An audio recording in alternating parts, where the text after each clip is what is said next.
هل تريد أن تبيع أو تشتري منزل، سيارة، هواتف نقالة، أجهزة كهربائية، أي شيء مجانا؟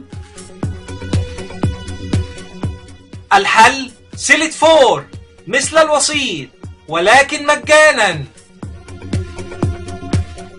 هل أخطأت في العدد الأول من مجلة ديوان الأهرام عندما قلت العدد ده صدر يوم في أول يناير 2010، وقلت في الحوار اللي نشر في مجلة ديوان الأهرام مثلي الأعلى عندما سئلت عن مثلك الأعلى؟ أولا والدي هو مثلي الأعلى رقم 1، وبعده الرئيس مبارك لجمعه ما بين الحزم والرفق. شفت أنا قلت إيه؟ ولا زلت أقولها لك، وآخر يوم في حياتي أقولها لك.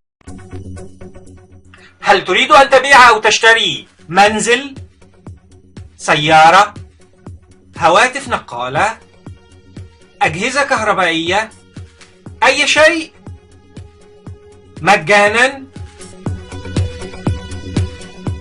الحل سيلت فور مثل الوسيط ولكن مجانا.